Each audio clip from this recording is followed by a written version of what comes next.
Olá galera, começando mais uma edição do Escolhe ou Morre e dessa vez a gente vai tentar apontar quem é o maior jogador nordestino de todos os tempos.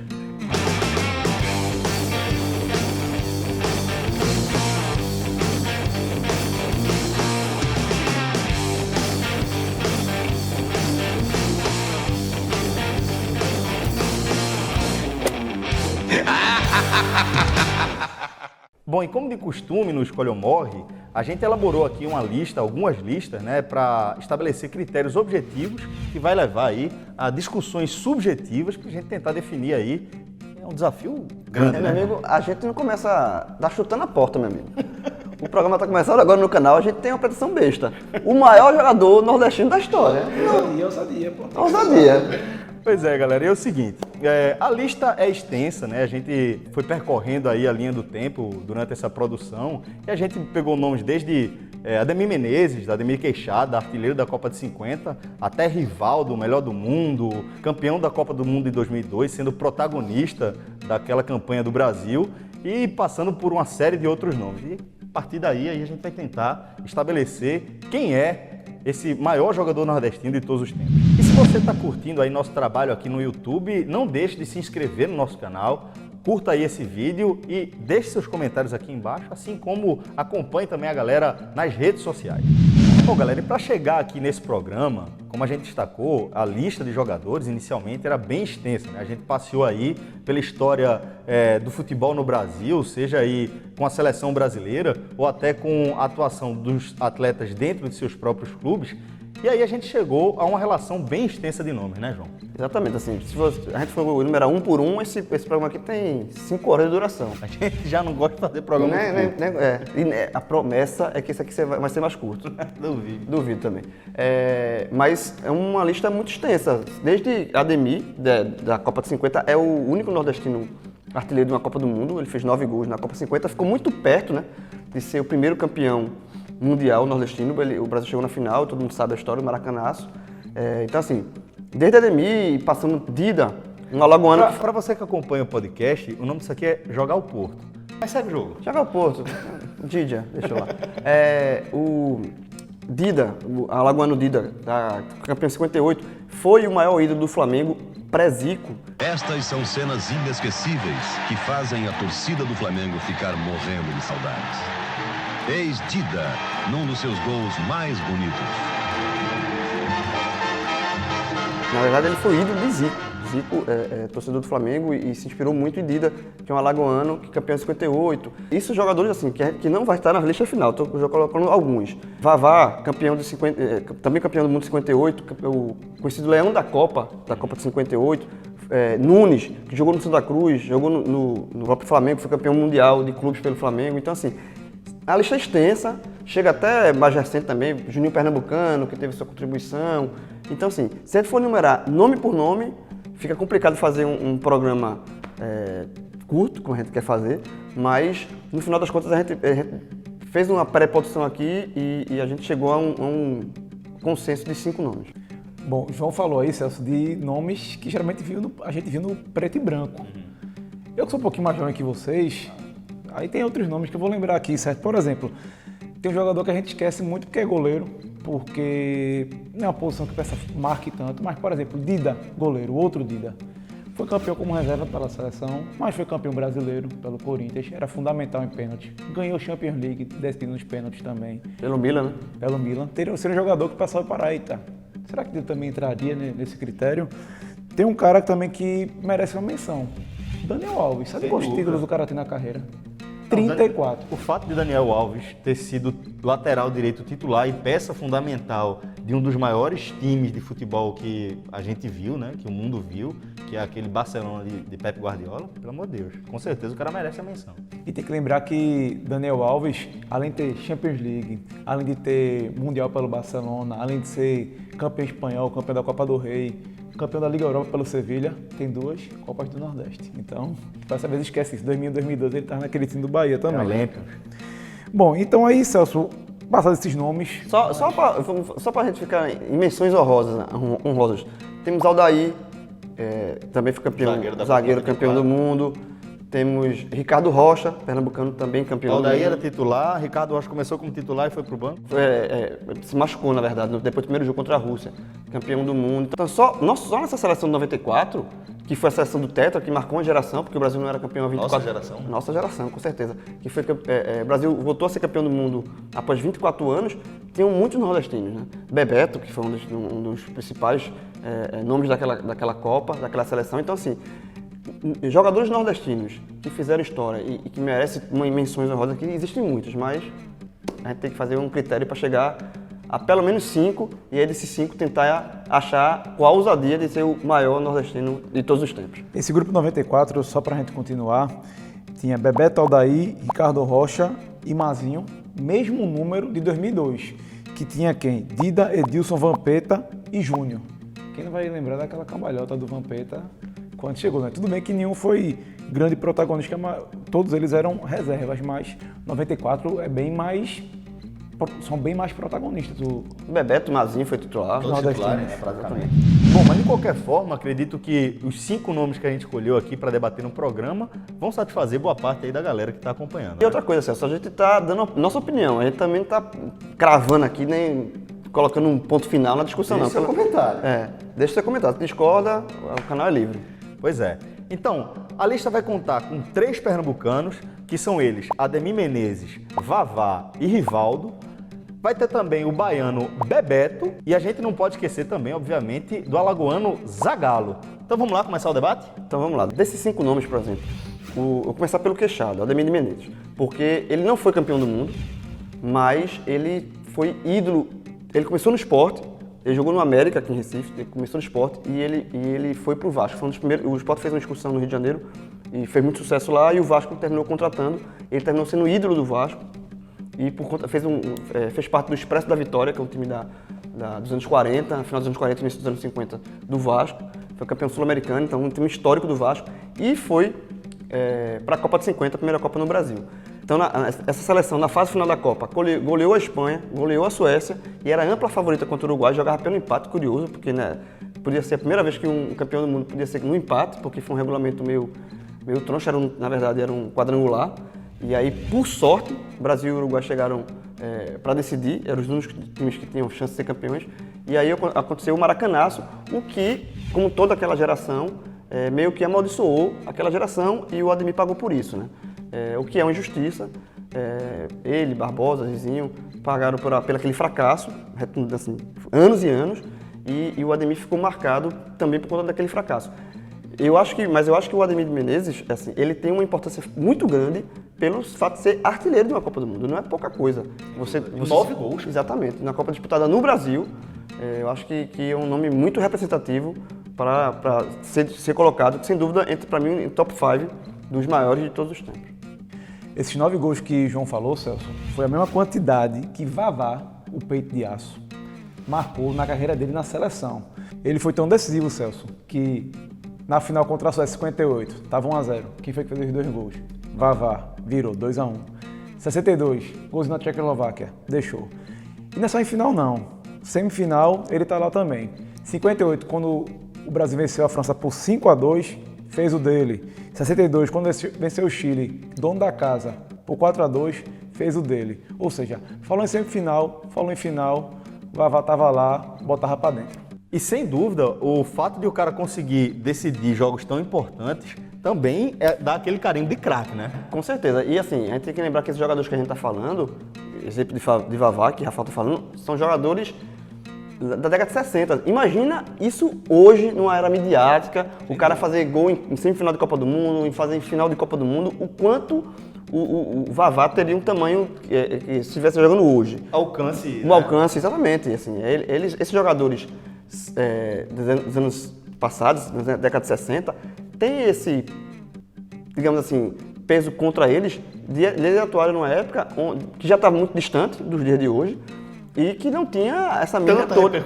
Não, tinha repercussão, mas assim, era uma coisa, obviamente não tinha, a comunicação era bem diferente da comunicação que a gente tem hoje. Então eu gosto de imaginar esses jogadores com esses feitos e nos dias de hoje, o quão maiores eles seriam, entendeu? Talvez Vavá, que a gente está colocando aqui como um dos 5 maiores nordestinos de todos os tempos, ele seria muito maior, talvez nós estaria numa lista muito maior. Verdade. Quer ver uma coisa curiosa, João? O nosso próximo jogador da lista, ele é um cara que atravessou algumas gerações, porque ele foi campeão em 58, foi campeão em 62 como jogador, foi campeão da Copa de 70 como treinador e foi campeão também da Copa de 94 como assistente técnico de carreira. A gente está falando do alagoano Zagallo. Mário Jorge Lobo Zagallo, vice-campeão do mundo como técnico também em 98. Verdade. Perdendo para a França, aquele 3-0, aquele jogo confuso do Ronaldo lá, da convulsão. Mas assim, o Zagallo, ele tá aqui nessa lista. É incrível que ele está por dois feitos, como treinador e como jogador. A gente está colocando aqui como maior jogador. Então assim, eu acho que como a gente está restringindo com o jogador, eu acho que Zagallo perde um pouquinho de força, porque Zagallo, ele foi bicampeão como jogador, ele era um jogador longe de ser brilhante, ele era um jogador muito útil no esquema do treinador.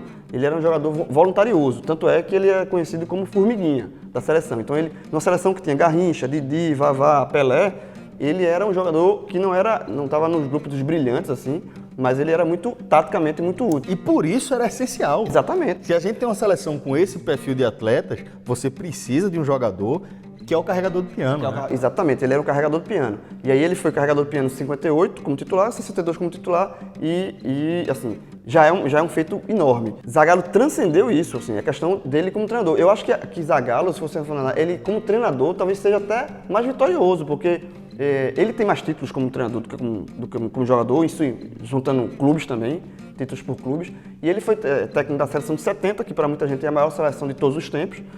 Foi, como você falou, ele foi técnico da seleção do Brasil em 74, quando o Brasil foi eliminado pela Holanda. Não qualquer Holanda, né? A Holanda de Cruyff e tal. E ele foi campeão, como assistente técnico de Parreira, que em 94 foi campeão. E depois, já na Copa seguinte, ele foi técnico e chegou muito perto de ser bicampeão como técnico também, feito que só o italiano Vittorio Pozzo na Copa de 34 e 38 possui. Então, assim, Zagallo como treinador, eu acho que o técnico Zagallo é maior do que o jogador Zagallo, só que se você juntar tudo, Zagallo é um monstro no futebol brasileiro. É o grande personagem do futebol nordestino. Ele é um monstro, assim, ele é gigante no futebol nordestino e brasileiro, assim. No brasileiro, sem dúvida, ele é um gigante no futebol brasileiro. E se a gente trouxer isso para a região Nordeste, como personagem, se a gente for somar tudo, aí ele é um gigante, um colosso. Né? E muita gente esquece que Zagallo é nordestino, porque Zagallo fez a carreira toda dele no Rio de Janeiro. Ele foi pro Rio muito cedo, antes de ser jogador. Ele nasceu em Alagoas, mas ele, por exemplo, na Copa de 50, na Copa que Ademir foi artilheiro, na final contra o Uruguai, ele era soldado, ele fez segurança no Maracanã. Ele era soldado, estava lá de farda e tal, e assistiu a final na arquibancada, já como juvenil. Ele era juvenil, do Botafogo, se não me engano. Então, assim, muita gente esquece que Zagallo é nordestino porque a carreira toda de Zagallo é no Rio de Janeiro, ele mora no Rio de Janeiro até hoje. Mas Zagallo é sim nordestino, alagoano. Só tem que lembrar um detalhezinho, João. Em 62, Zagallo era tão importante pro time, tão importante, que quem era o banco dele? Tal de Pepe só. Porque dava bola pra Pelé lá no Santos, somente.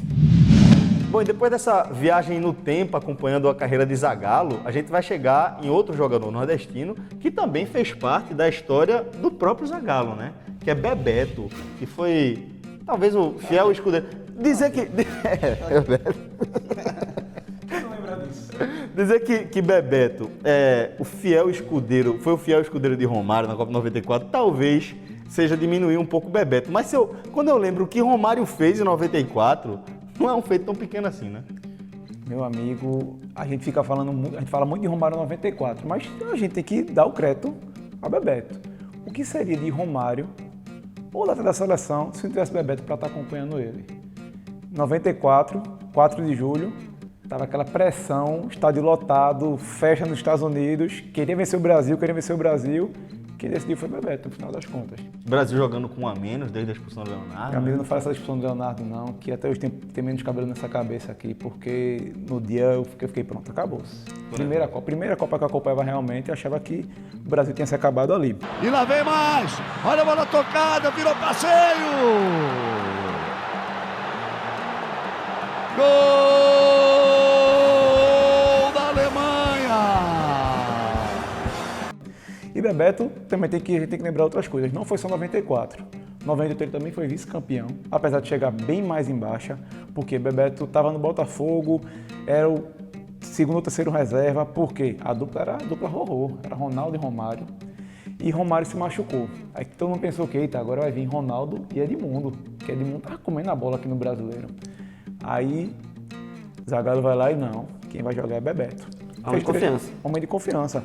Fez 3 gols na Copa. Tem que lembrar que aquele jogo contra a Dinamarca estava 1-0. Ele que empatou o jogo, foi importantíssimo ali.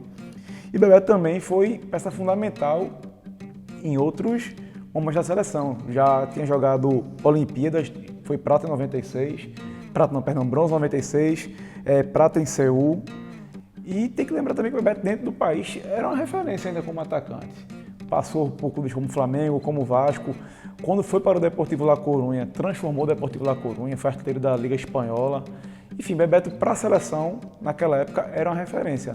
Às vezes o pessoal tem muita memória de 98, um jogador já que até jogou pelo Cruzeiro Mundial, contratado só para aquilo, mas Bebeto foi importante em 94, como já falei, peça fundamental. E é um grande nordestino que começou, tem um pequeno detalhe, começou no Vitória, mas passou um mês no Bahia antes. Aí trocou pro Vitória e ficava Balão. Não, ele entende balão. Ele entende balão. Ele era jogador do Flamengo, foi pro Vasco. Foi a maior confusão quando ele chegou no Vasco. Disse que era vascaíno desde criança por causa do avô. Depois de alguns anos depois, voltou atrás, disse que era Flamengo, ficou muito chateado com ter saído. Enfim, com balão no trabalho. O homem trabalha, ele trabalha com balão. E Bebeto, ele era ídolo no Flamengo e foi ídolo no Vasco, obviamente, quando ele foi pro Vasco. Essa idolatria no Flamengo diminuiu, mas ele na seleção também tem um outro título muito importante, Rafa. Com o Romário já disse que Bebeto foi o maior parceiro da vida dele. Foi a Copa América de 89. Quando o Brasil, há mais de 40 anos que não conquistava a Copa América e foi campeão na Copa América sobre o Uruguai, no Maracanã. Ainda existia aquele resquício do Maracanã e o Brasil foi campeão. Na semifinal, na fase semifinal, que também tem o Paraguai, no jogo contra a Argentina, Bebeto faz um gol de voleio contra a Argentina. Aquele gol clássico. Clássico dele, de Bebeto batendo de meio voleio. que de orelha, né? Exatamente. Passado meio que a orelha da bola. Então, assim, Bebeto é um jogador que, se você... Alguns jogadores são marcados pelo que eles fazem mais na seleção do que pelos clubes. Eu acho que Bebeto é um desses. Eu acho que Bebeto, quando você para e olha hoje a carreira de Bebeto, você vai lembrar mais dos feitos de Bebeto pela seleção brasileira do que pelos clubes. Que ele, como o Rafa falou, ele fez muito pelos clubes também. Só que ele foi campeão brasileiro, foi muito bem na Espanha, como o Rafa falou, revolucionou o La Coruña, que era um time pequeno, é um time pequeno na Espanha, mas a carreira de Bebeto pela seleção é talvez o que marque ele. O que não é pouca coisa, talvez, assim, esse seja um ponto positivo para o jogador. Assim, a gente tem jogador que marca pela seleção e não é para qualquer um marcar pela seleção de uma camisa do peso da seleção brasileira. E a gente chega aqui no nosso último jogador dessa lista, aquela coisa, né? É o último, entretanto, não menos importante. Longe disso. A gente está falando de Rivaldo, um jogador que também foi campeão do mundo com a seleção brasileira em 2002, como protagonista também, né? Ao lado de Ronaldo. Para muitos, o melhor da Copa. O melhor da Copa. Para muitos, o melhor da Copa. E além do que, ele é o único jogador dessa nossa lista que foi eleito o melhor jogador do mundo, né? De maneira geral, em 99, o prêmio da FIFA. Jogando pelo Barcelona, comendo a bola pelo Barcelona. Comendo a bola pelo Barcelona. Vale a ressalva. Durante a carreira de Ademir Menezes, Vavá, Zagallo, esse prêmio não existia. Mas ele não ia ganhar, não. Mas certamente ele não ia ganhar. Tem o tal do Pelé. Ele não ia ganhar, não. Pois é, galera. Então a gente pode cravar que Rivaldo é o único jogador dessa lista que tem o prêmio de melhor jogador do mundo na temporada. Quem podia, depois que esse prêmio foi estipulado, quem podia vencer era Bebeto e não venceu. Rivaldo é um cara assim que o tamanho dele às vezes é minimizado por outro fator. A gente falou aqui dos jogadores das décadas passadas, né? Porque não tem a questão da mídia e tal. E Rivaldo tinha mídia, mas ele não fazia mídia. Ele sempre foi um jogador muito introspectivo. Mas assim, os feitos de Rivaldo dentro de campo, Rivaldo falava jogando bola. E ele foi assim, um jogador sensacional. Ele foi campeão ele começou no Santa Cruz, né? E ele foi pro Mojimirim, assim... Moeda de troca. Moeda de troca, né? Era Rivaldo Caicai aqui no Santa Cruz e ninguém dava nada pro Rivaldo. Ele foi no Mojimirim com Leto e com Valber, 3 jogadores de Santa Cruz. Fizeram o carrossel caipira lá no Mojimirim. De lá, Rivaldo foi pro Com Vadão, né? Vadão. Rivaldo foi pro Corinthians, em 93, foi vice-campeão brasileiro pelo Corinthians, depois foi contratado pelo Palmeiras. Porque o Corinthians não quis pagar por ele. O Corinthians não quis pagar o Mogi, aí o Palmeiras fez. A gente investe aqui, Copa Armalata. Exatamente. E aí no Palmeiras ele fez história, ídolo no Palmeiras, foi campeão brasileiro. E pela seleção, depois jogou no La Coruña, onde o Bebeto também jogou, e depois chegou no Barcelona, onde é ídolo até hoje. Rivaldo, pela seleção brasileira, ele foi convocado, a primeira Copa que ele disputou foi em 98, onde ele já brilhou naquela Copa.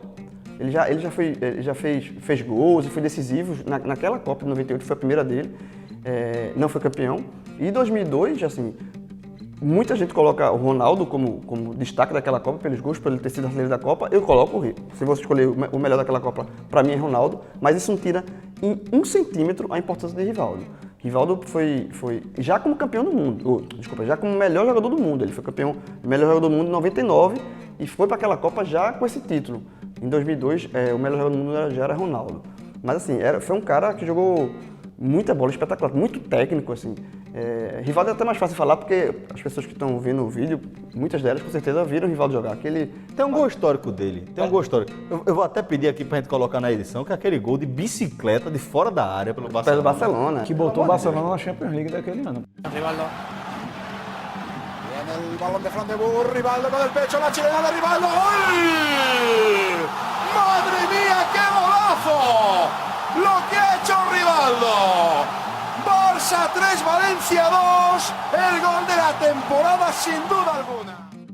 Que não é um gol qualquer, né? Que não é um gol qualquer. Não, Rivaldo no Mojimirim, esse talvez seja mais difícil de achar o vídeo, mas no Mojimirim, estou dando trabalho para o pessoal da edição, quero ver se o pessoal é bom mesmo. No Mojimirim ele fez um gol já do meio de campo, gol que Pelé não faz, que todo mundo faz, menos Pelé. Só Pelé não fez. Então ele já fez um gol de meio de campo, assim, ele é um jogador muito técnico e depois jogou já não carreira mais na descendente, ainda jogou no Milan. Onde só foi campeão da Champions League, que ele não tinha ainda. Exatamente, ele foi campeão da Champions. Aí depois jogou no Cruzeiro, mas já na fase mais descendente da carreira. Mas assim, Rivaldo, ele, pelos ganhos dele, tanto coletivamente, com a seleção, seja com a seleção, seja com o Barcelona, seja como o Milan, como o Rafa lembrou, a Champions, e pelo peso individual de ser o melhor jogador do mundo, tem uma concorrência forte, ele já tem uma concorrência muito forte, Zidane, Ronaldo, então assim, é um cara que conseguiu esse feito. Eu acho que Rivaldo merece muito estar vai ser sempre lembrado como um dos melhores jogadores nordestinos de todos os tempos, e foi um cara, antes que eu me esqueça também, já ia passar batido, que na seleção ele também conseguiu se reinventar, porque ele estava na seleção olímpica de 96, que foi para Atlanta, e no jogo que o Brasil foi eliminado pela semifinal para a Nigéria, ele foi muito criticado, porque ele entrou no decorrer do jogo e perdeu uma bola que deu origem ao gol da Nigéria, e ele foi muito criticado já naquela época ali, mas deu a volta por cima e assim, essa questão dessa falha na Olimpíada ficou uma coisa menor na carreira dele. Rivaldo transcendeu isso aí e é um jogador, para mim, um dos melhores que eu vi jogar. Rivaldo, João, para essa questão de 96, depois daquele ano, ele foi campeão da Copa das Confederações em 97, ganhou a Copa América em 99 e fechou com a Copa em 2002. Lembrando que ainda teve a Copa 98, ou seja, teve uma evolução de Rivaldo na seleção também. E só para acabar, João, acho que tem que respeitar mais ainda Rivaldo, sabe por quê? Rivaldo aparece em Super Campeões. Não, mas pior de tudo, a gente tava pesquisando isso, eu eu pesquisei, quando apareceu, eu fiz, meu irmão, mentira. Eu achei o vídeo, já tá com o passado da edição, vocês vão ver aí também. E o grande craque brasileiro, Rivaú, pelo Catalunha. Rivaldo é Rivaú no Super Campeões, pô. É fantástico. Pô. Ele tem Tsubasa. Tsubasa era banco de Rivaldo, pô. E Rivaú. Meu irmão, tem que respeitar, pô. No critério de desempate, isso aí é um ponto positivo para Rivaldo. Só não é melhor do que Alejo. Não, Alejo é eterno. Alejo é o melhor jogador de todos os tempos, inclusive maior que Pelé. Dizem que Pelé pede a benção para Alejo. Não, é nordestino, porque senão eu tava aqui. Enfim, a gente chega no momento crucial do programa. Quem foi o melhor jogador nordestino de todos os tempos? Escolhe ou morre? Na sua opinião, Rafa, quem foi o melhor de todos os tempos? Zagallo. Vocês vão ter que me engolir. Eu sou fã de Rivaldo. Para vocês terem ideia, como eu sou fã de Rivaldo, eu tenho alguns jogadores na minha mesinha lá de trabalho. Sou fã de futebol americano, todo mundo sabe. Um é Ray Lewis, o único outro jogador é o mini craque de Rivaldo. Eu sou fã de Rivaldo pra caramba. Craque de bola, aquela canhotinha era coisa fora do comum. Mas o Zagallo foi muito importante para a seleção. 4 títulos, a seleção de 58 e de 62. só funcionou pelo modo que o Zagallo trabalhava pela equipe, e eu valorizo demais jogador assim, também tem que valorizar a história de Zagallo. Então, acho que o talento, se fosse só talento puro, eu escolheria Rivaldo, mas pela contribuição do Zagallo, eu fico com o Zagallo, melhor jogador nordestino da história. E você, João? Eu vou de Rivaldo, porque... ficou surpreso aqui. Surpreendente. O preto e branco foi Rafael, eu fui colorido. Eu fui colorido. Porque é o seguinte, Zagallo, óbvio que a gente falou aqui qualidade de todos esses jogadores que a gente citou, mas no final das contas ficaria entre Zagallo e Rivaldo. E como eu falei na minha explanação sobre Zagallo, eu acho que se fosse uma escolha do geral, eu votaria em Zagallo. Porque Zagallo, como eu falei, para mim, as conquistas de Zagallo são maiores do que... Zagallo é maior como técnico do que como jogador. Mas, dando o recorte só como jogador, eu acho que Rivaldo, apesar de Zagallo ter 2 títulos e Rivaldo só ter 1, eu acho que Rivaldo, na questão... Aí pesa a favor de Rivaldo, na minha escolha, a questão técnica. Eu acho que, como eu falei de Zagallo era um jogador muito útil, mas não era brilhante tecnicamente. E Rivaldo foi brilhante tecnicamente, foi o melhor do mundo, foi protagonista na conquista do Brasil de 2002, foi protagonista em um vice-campeonato de 98, que também não é pouca coisa. O brasileiro costuma desvalorizar o vice, mas ser vice-campeão do mundo é um feito também. Então acho que Rivaldo, pela qualidade do jogador Rivaldo, eu fico com Rivaldo. Foi por causa de Rivaldo, ele escolheu por causa de Rivaldo. Nos empates. Outros empates. Teve isso. Bom, galera, e no fim das contas acabou sobrando pra mim, né? Já que a gente tem Rivaldo aqui de um lado e Zagallo do outro. Tu vai de Vavá. Porque eu tava pensando aqui, Vavá seria Ronaldo na época da gente, mais ou menos isso, né? 2 Copas, talvez, gol decisivo. Talvez. Mas eu vou de Rivaldo também, pelos argumentos que João destacou. Eu acho que é definitivo que Zagallo, como personagem do futebol nordestino, ele é o maior, pelo que ele fez também como treinador. Mas já que a gente está analisando aqui os jogadores feitos como jogador, aí eu acho que Rivaldo foi mais decisivo que Zagallo, não só pela posição, né? Mas o fato dele ter sido protagonista de um título da seleção brasileira e de carregar esse feito, de ter sido o melhor jogador do mundo em 99, eu acho que faz dele o maior jogador nordestino de todos os tempos. Só tem mais um adendo, Celso. É uma pena que todos esses jogadores que a gente listou aqui tiveram pouquíssimo tempo, ou quase nenhum, em clubes do Nordeste. Pouquíssimo. Rivaldo, como o João falou, era o Caicai da Ruda, o pessoal xingava tudo. Ademir passou pouco tempo no esporte. Vavá chegou a jogar no Ibis, no América e no esporte, mas coisa muito rápida, se destacou apenas no Vasco. Seria legal se surgisse algum jogador que passasse um bom tempo aqui e depois conseguisse estrelar lá fora. Esses todos que já falou, que a gente citou aqui, quem jogou mais tempo no futebol nordestino foi Bebeto, começou no Vitória, depois ele retornou, Vitória ele já é veterano, mas também não foi... Ele não é ídolo do Vitória. Vitória tem outros ídolos na frente do Bebeto. Bem, galera, então é isso. A gente encerra dessa forma mais uma edição do Escolha ou Morre. Espero que vocês tenham gostado. Se vocês gostarem ou não gostarem, por favor, deixem aqui o comentário de vocês. Não esqueçam. Se inscrevam em algum lugar por aqui, no nosso canal no YouTube e também siga a gente nas redes sociais. Forte abraço, galera. Valeu! E Caruaru, bota com saudade. Porque no litoral é Campinense, CSA. E ali na Bahia, tá jogando onde ali? Aqui é na Chapada Diamantina, né? E Vitória, tá onde? O Vitória tá jogando perto de Feira de Santana.